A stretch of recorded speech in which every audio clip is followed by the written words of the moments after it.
Hello दोस्तों, नमः शिवाय। दोस्तों, भैया दूज का पर्व आने वाला है। इस बार जो भैया दूज का पर्व है 14 नवंबर और 15 नवंबर को बनाया जाएगा, यानी कि 2 दिन। उदय तिथि में 15 नवंबर को बनाया जाएगा। आपको बहुत बहुत शुभकामनाएं और बधाई।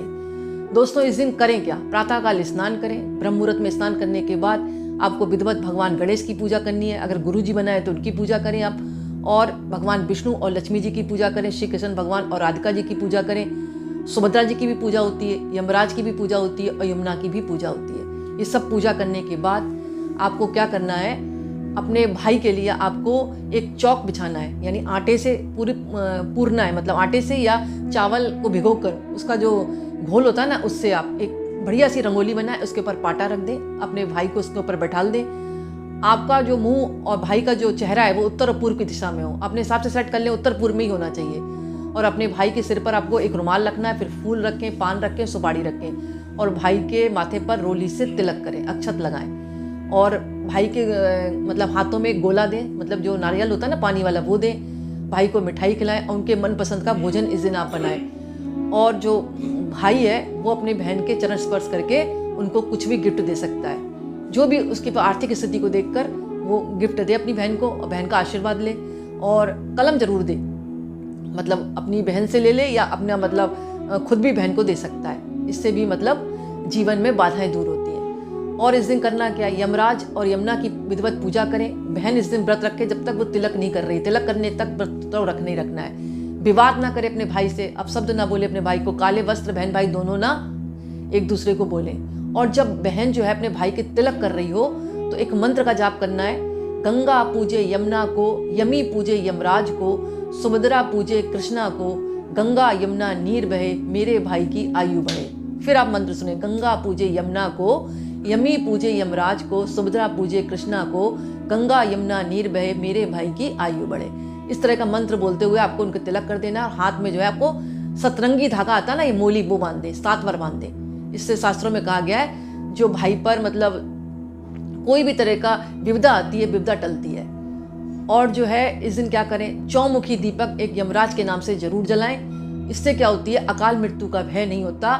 मतलब जो बहनें अपने भाई के लिए यमराज को चौमुखी दिया जलाती हैं अपने भाई की सुरक्षा के लिए, यमराज उससे प्रसन्न होते हैं और उसके भाई को भी दीर्घायु का वरदान देते हैं। ये काम तो करना है। और आपको क्या करना है, आप जो थाली लें उसमें रोली रखें, चावल रखें, नारियल रखें, फल रखें और मिठाई रखें, धागा रखें, धूप घास रखें, एक आरती का थाल रखें, चांदी का सिक्का रखें। जब आरती कर लें तो अपने भाई की आरती उतारें। और आप में मतभेद बहुत रहते हैं, तो राई है, लौंग है, उड़द है, अपने भाई के सिर से उल्टा मतलब घुमाकर और बाहर जाकर कपूर से जला दें, दीपले में रखकर। और जो बहनें अपने भाई को कमल का फूल जरूर गिफ्ट करें। उससे क्या है, भाई के जीवन में सफलता आती है, मतलब कमल की तरह। क्योंकि कमल कहाँ खिलता है, कीचड़ में। और महालक्ष्मी को बहुत ही प्रिय है और पसंद का है। तो कमल का फूल जरूर अपने भाई को दे, उसके जीवन में सफलता आने के लिए। और गोमती चक्र पर आपको केसर से या चंदन से श्रीम रीम श्रीम लिखकर विधिवत पूजा करने के बाद भाई दूज की उसको तिजोरी में रखें, लाल कपड़े में। इससे भी घर की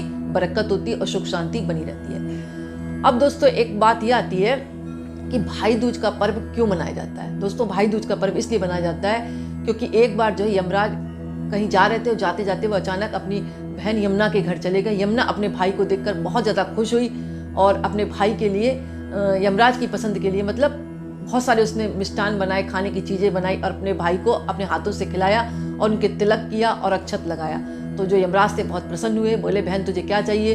तो यमुना बोली मुझे भाई कुछ नहीं चाहिए, बस ये चाहिए कि तुम साल भर में एक बार तो मेरे घर आ जाया करो। यमराज बोले ठीक है, मैं आऊँगा और तुम्हारे घर तो आऊँगा, अपनी बहन के घर तो आऊँगा। और आज के दिन जो भी भाई अपनी बहन के घर जाएगा, अपनी बहन के हाथ का भोजन ग्रहण करेगा और अपनी बहन के हाथ से तिलक लगाएगा, उसको भी में अकाल मृत्यु का भय नहीं रहेगा और उसको दीर्घायु प्राप्त होगी। इसीलिए भाई दूज का पर्व मनाया जाता है। और दोस्तों, जिनके मतलब जैसे भाई बहुत दूर है, बहनें अपने भाई के तिलक नहीं कर सकती, तो उसके लिए एक विधान है, चौकी स्थापित करें, उस पर लाल या पीला कपड़ा बिछाएं और जितने भाई हैं उनके नाम से एक एक नारियल रख दें, उनके तिलक करें। जैसे सैदिष्ट भाई की पूजा करते हैं, अगर भाई दूर है तो वैसे करना है। नारियल रखकर उनके तिलक करें, माला पहनाएं और उनको नैवेद्य चढ़ाएं, आरती करें और नारियल को वहीं रखा रहने दें और कथा पढ़ दें। ये समझ लें कि वो आपके भाई हैं। आप एक कलश की स्थापना करके भी उनकी पूजा कर सकते हैं अगर आपके भाई दूर है, और विधान वही रहेगा जो आप सैदिष्ट भाई की पूजा करते हैं। फिर उन नारियल को रखे रहें, जब आपके भाई आए तो उनको दे दें, नहीं तो आप मंदिर में भी दान कर सकते हैं। और दोस्तों इस दिन क्या है, भाई अपनी सामर्थ्य के अनुसार अपनी बहन को जो भी गिफ्ट देगा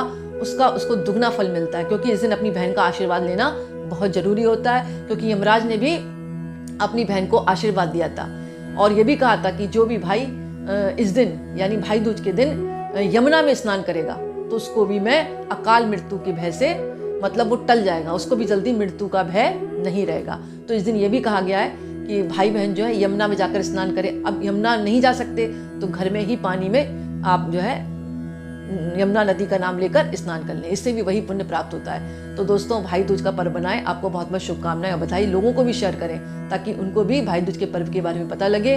और कमेंट्स में नमः शिवाय जरूर लिखें। बहुत बहुत धन्यवाद।